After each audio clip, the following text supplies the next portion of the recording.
you doing? Hope everybody's doing great. Chef Chris here tonight, and of course, going to do a little fun cooking with you. Here's the fun part about tonight. We're going to do chicken tortellini. I love Italian dishes. Most of you know that. And I haven't quite made this yet, and I've been wanting to. So I've kind of come up with the base recipe, and then I've added some to it, okay? As you've seen in the initial intro of the video, a lot of the vegetables that I cut up. So I'll just kind of give you a rundown of what we're gonna do. I cut up about, I don't know, maybe 6 to 8 raw carrots. Some people like to peel them first. Personally, I just put them all in because what we're gonna do tonight is we're gonna make this in the Instant Pot. I don't make a lot of dishes in the Instant Pot, but man, when I'm in a rush, the Instant Pot is fantastic. It still does a great job because I use the pressure setting and I love it. Okay, so what we have here is I got some garlic. I did 8 cloves of garlic. I did 4 stalks of celery, chopped them nice and big because Teresa likes to pick them out. She's not a celery fan. If you want to mince yours, that's fine. I did 2 onions in diced, and then I did some carrots, and I did about 6 to 8 carrots out of the bag, and I did not peel mine. I like mine to the rough, and some people like to peel them. That's great. Now, what I'm going to do tonight is we do have a variety of spices that I'm going to rub the chicken down with, and then I'm going to sear it and put it nice sear on the outside, cut it up, put it all in the Instant Pot, and it'll just fall apart, but it'll still have that nice sear with this rub on it, okay? So for that, I've got a couple of tablespoons of olive oil. I've got a teaspoon of garlic powder. I've got a teaspoon of cumin. Got a teaspoon of chili powder. A teaspoon of cayenne pepper, a little spice. I've got a teaspoon of salt, a teaspoon of black ground pepper, and a teaspoon of fresh dried oregano. Back here, I do have freshly chopped basil that we're going to put in there. And I just put just about as much to taste as you like. I like a little bit more basil than some, and that's what we're going to put in there. And tonight, this recipe that I said was a base called for a 1/4 cup of spinach. I chopped coarsely 2 cups of it, and it's gonna cook down anyway, so it's gonna be fine. Now, over here, I've got a 1/4 cup of parsley. I got a couple of bay leaves. I got a pinch of salt, and I got 3 tablespoons of oil for the actual soup itself. Then 3 cheese on my tortellini, okay? And what I love about all of this is that the first half of those spices and ingredients go for the rub of the chicken. The others on the other side, the last 4, they go directly in the soup. So here's what we're gonna do. We're gonna take our chicken, which is defrosting right now. I've got chicken breast. They call for chicken tenders. Chicken breast, cut them down into tenders, make a good rub for them. And that good rub comes out of this ingredients, and I'll post all that for you. And then we're going to take that, sear that, and then that chicken is going inside the chicken tortellini soup. It'll go into 2 boxes, 2 32-ounce boxes of chicken stock and chicken broth. And I also put a couple of teaspoons of chicken broth enhancer inside of that. So you can do that if you want to bring that little chicken taste and flavor out just a little bit more. Okay, so the first thing that we're gonna do, we're gonna hang on to our oil because we're gonna put that on the chicken, and then we're gonna add our spices, which I've got some garlic powder, as I mentioned to you. Got a teaspoon there, teaspoon of cumin, teaspoon of chili powder. I got a teaspoon here of cayenne pepper. I've got a teaspoon and maybe a pinch more of oregano. I got 3/4 teaspoon of black pepper. And then I've got a 3/4 teaspoon of salt, okay? Okay, now, what we're gonna do now is this is just gonna be our rub sprinkle for our chicken, okay? So we're gonna mix this up real good. You can use a whisk if you like. I just use my hand, or you can toss it a few times, but incorporate these really nice. And what we're going to do is we're going to take our oil and we'll rub the chicken down with the oil, and then we'll just lightly sprinkle the rub over the top of the chicken tenders, and then we'll fry them. Okay, I got a couple of chicken breasts here now.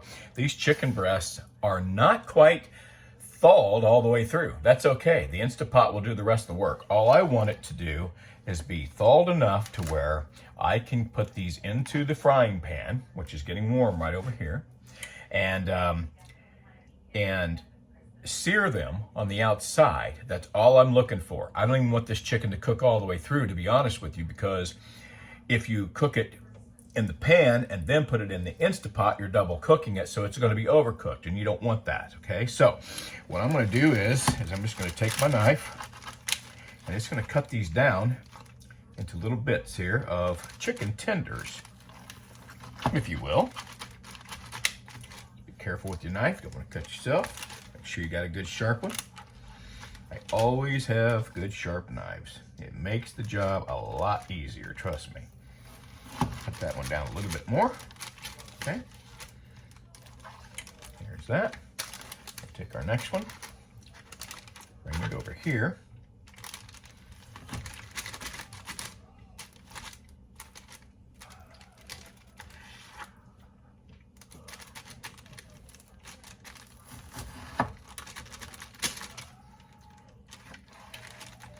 Now, I will tell you that sometimes ice crystals in foods that are frozen, when you're using your knife on them, sometimes will dull your blade. But if that happens, just sharpen it up. It'll be fine. And there's one more. Okay? Now, this nice rub over here that we put together. Okay? And we're going to take our oil and we're going to just take and put some over the top of this and just kind of rub it on. That olive oil will be really nice on there too as far as flavoring.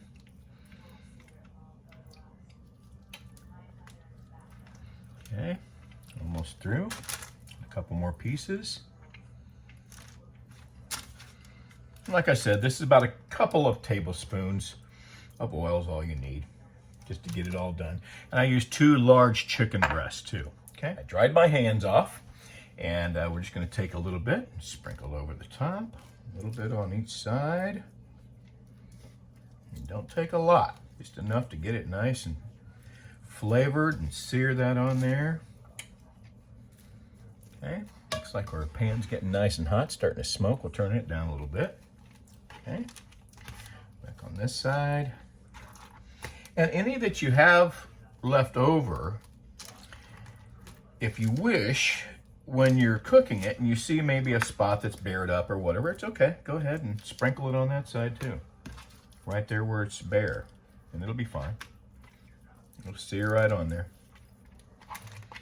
And with a rub, you don't have to rub it like they say. Some people do, that's fine.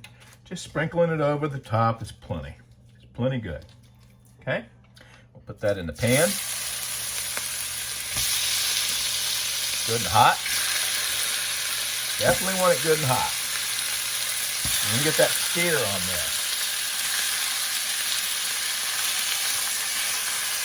I did put a little extra oil in the pan to get it started, but I got that pan nice and hot when we started.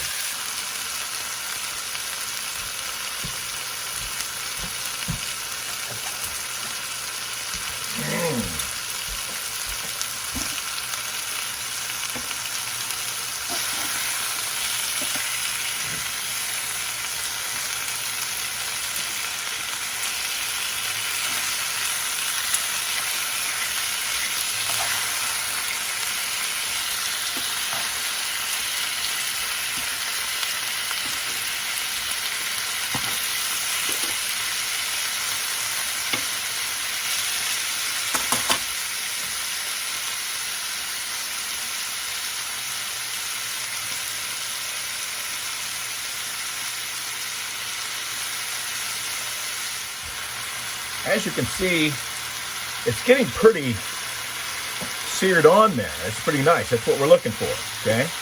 And I'm gonna leave that heat up to about medium high, just so I can get a good sear on all of this. You don't want to cook it off there, obviously. That's why you want to cook it a little longer. But see how that's really came through? That's really nice there. Not too bad. And of course, you know, there is some chili in here. And because of that, you don't want it to get too spicy. If some people that you're cooking for don't like heavy spice. But if you like the heavy spice, by all means, go ahead and cook it all in there and put some more spices in there. Now, see, some sides, like this right here, you got a little bit of rawness there. You want to turn that on the side. Get that down in there. Let that sear real good on there. Same thing I did, this was the third side, and we're searing it.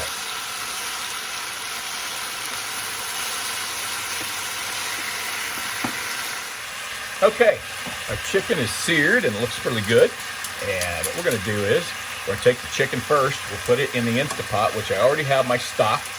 And I did add a little bit more of, like I said, the chicken broth bouillon style, or it's a stock enhancer. You can put that in there as well.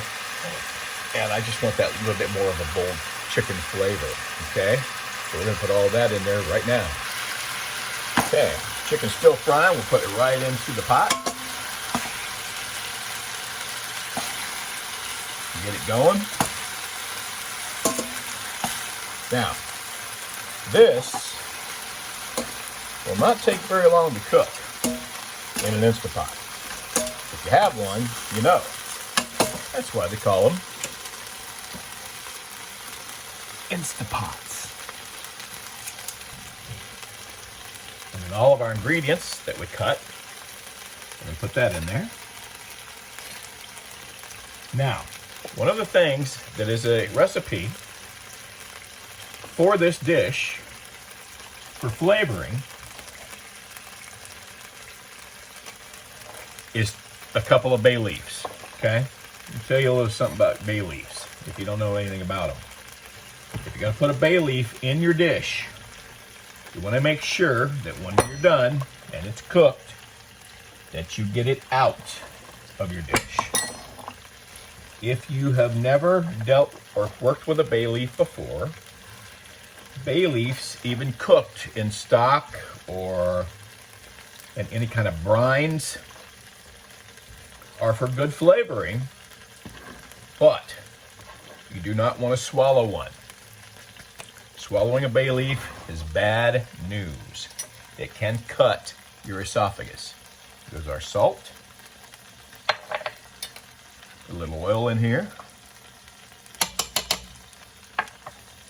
Parsley. 1/4 cup parsley. I am going to add a little bit more of this flavoring that we put on the chicken in there, because that stock is good. Make it flavored a little bit more flavorful. Okay. Well, we're going to put the spinach in next.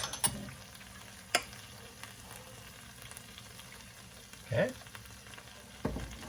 Bay leaves on top of the spinach.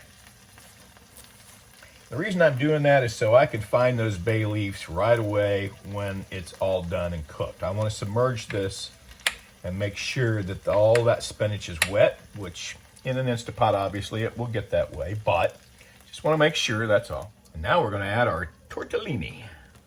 Yum, yum, yum. Now, this isn't just any tortellini. It's a 3 cheese ricotta. It also has Parmesan, and it's got Romano cheeses in it as well. Okay, so on the top.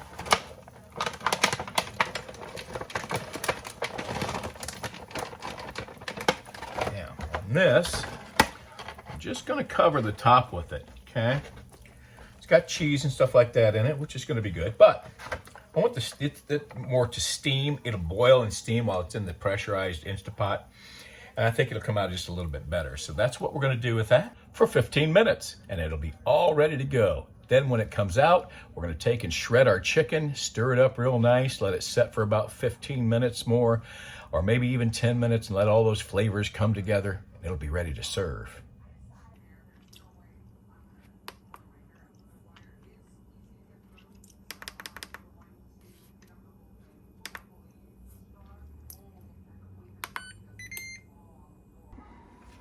Okay, all set and ready to go. 15 minutes. We're going to stir it up, let it set for about 10 to 15. Let those flavors really come together, and we're going to be having some delicious chicken tortellini as fresh as they make it in Italy. Well, kinda.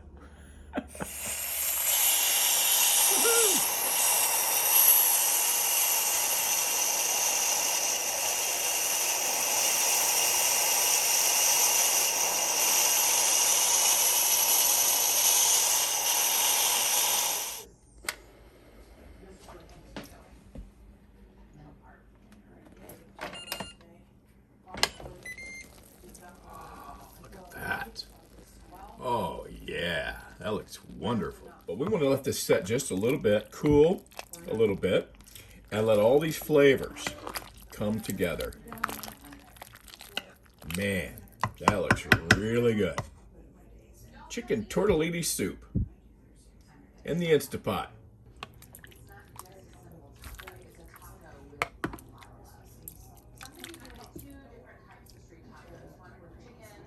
Mm-mm-mm. So good. I'm going to keep a little bit of this in here for the steak. Go ahead and put the rest in the jar. But if you're going through the Gonna take and shred all of our chicken here and get that all done. Man, that looks good. Look at it just fall apart, man. All the way through, done all the way through. The nice thing about the Instapot is that it helps infuse a lot of your ingredients inside the meat because of the pressure. It helps everything get done pretty fast, obviously, because of the pressure. Now, once we got this done, the nice thing about this is you can top this with, of course, your favorite Parmesan cheese, or maybe throw a little mozzarella, whatever you want to on top, or just eat it just like it is. And I gotta tell you, man, I can't wait to get into this. I gotta get me a little bit of carrot. Let's see, a little bit of celery, a little bit of that chicken. Gonna try that out first.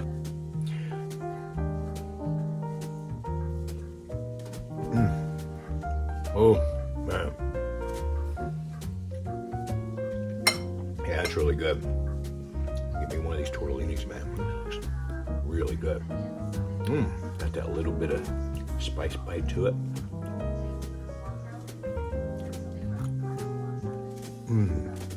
Oh my. Yeah. So, what a great dish to really enjoy on these cooler, cold nights that are on their way, huh? Chicken tortellini, straight from Italiano. Man, that's good. Have yourself a fantastic night. And if you're cooking for somebody else, make sure you cook with love.